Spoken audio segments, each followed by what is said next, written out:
मोहोळ शहराचा विकास झाला नाही पाहिजे। आज काही दुकानदारांना या ठिकाणी भीती घातली जात आहे की तुमची दुकान उठवली जाईल।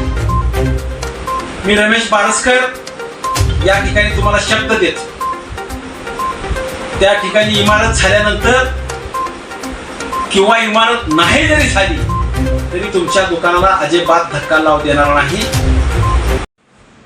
नमस्कार। मोहोळ नगर परिषदेच्या इमारतीच्या संदर्भामध्ये मराठी शाळेमध्ये इमारत बांधण्याचा या ठिकाणी ठराव झालेला आहे आणि पंचायत समितीच्या पदाधिकाऱ्यांकडून त्याला विरोध होत आहे। ज्यावेळेला ग्रामपंचायतचं रूपांतर नगर परिषदेमध्ये होतो त्यावेळेला महाराष्ट्र सरकारच्या वतीनं एक गॅजेट बनवण्यात आलं होतं आणि त्या गॅजेटमध्ये सर्व माहिती त्या ठिकाणी दिलेली आहे की ग्रामपंचायतचं जे काय आहे, जे ग्रामपंचायतचे काय कर्तव्य आहे, रस्ते असतील,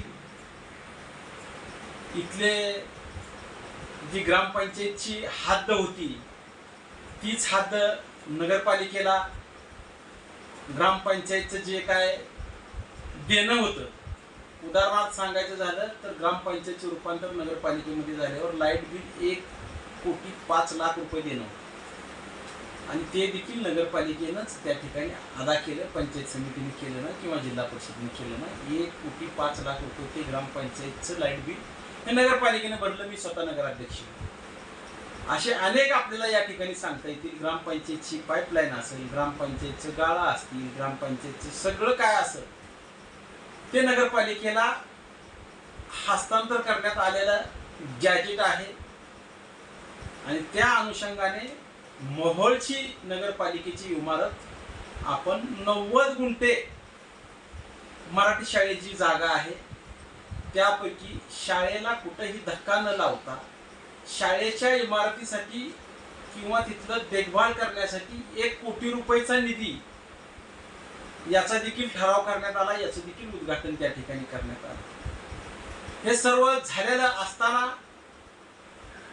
याच्यासाठी राजकारण म्हणून मोहोळ शहराचा विकास झाला नाही पाहिजे अशा प्रकारची भूमिका काही लोक घेत असताना तरी देखील आम्ही 2 पावले मागे सरकून पंचायत समितीच्या बिडू यांच्याशी चर्चा केली आणि चर्चेमध्ये बिडू काय म्हणले, आमच्या देखील पंचायत समितीला 15 कोटी रुपयाचा निधी आलेला आहे, आम्हाला देखील इमारत तिथंच बांधायची आहे।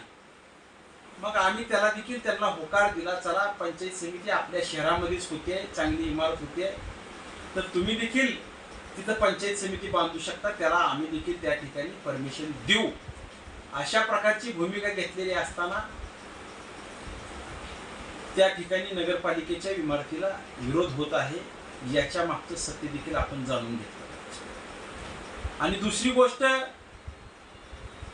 काही आमच्या मोहोळ शहरातील उद्योग करणार, व्यापार करणार, त्यांचे काही दुकानं त्या मराठी शाळेच्या पुढे आहेत आणि त्यांना कुणी तर अशी भीती घातलेली आहे की आता इमारत झाल्यानंतर तुमची दुकानं या ठिकाणी काढली जातील।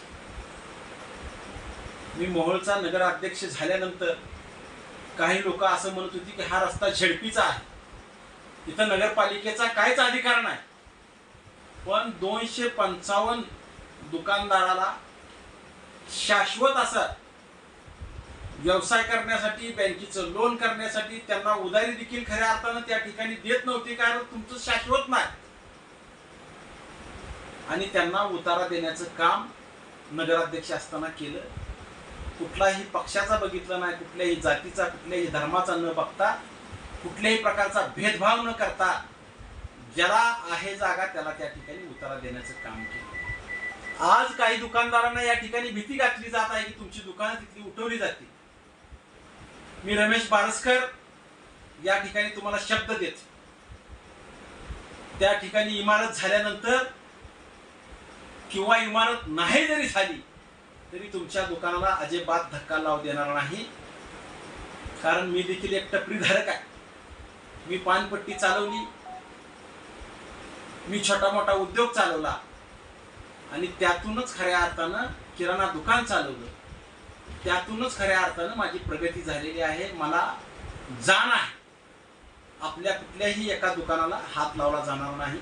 आपल्याला भयभीत करण्याचा प्रयत्न काही लोक करत आहेत.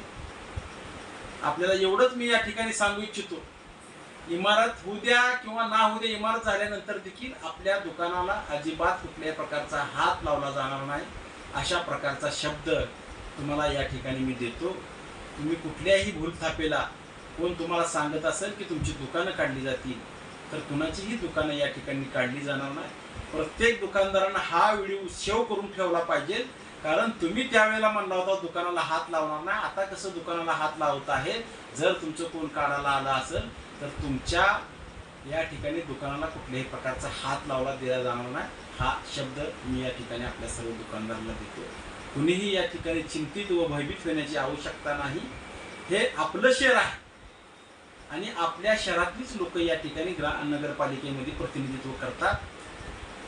समजा हे जिल्हा परिषदच्या ताब्यामध्ये गेले, जिल्हा परिषदच्या ताब्यामध्ये गेल्यानंतर उद्या जिल्हा परिषदनं ठराव करून एखाद्या संस्थेला ही जागा दिली, तर त्यावेळेला तुम्ही कुणाला, तुमचं कोण ऐकून घेणार आहे? आम्ही गावातले लोक आहेत, तुम्ही, आम्ही सर्वजण या ठिकाणी एका गावामध्ये राहतो. आपण एकमेकाची वेदना जाणून घेतो. ग्रामीण भागातल्या नेतृत्वाकडे जर हे ठराव करून त्यांना त्या ठिकाणी दिलं गेलं तर तुम्हाला या ठिकाणी कुठल्याही प्रकारने विचारलं जाणार नाही. त्यामुळं भयभीत होऊन आपण दिशाहीन होऊ नये. आम्ही तुमच्या पाठीशी आहे एवढं या ठिकाणी सांगतो. धन्यवाद.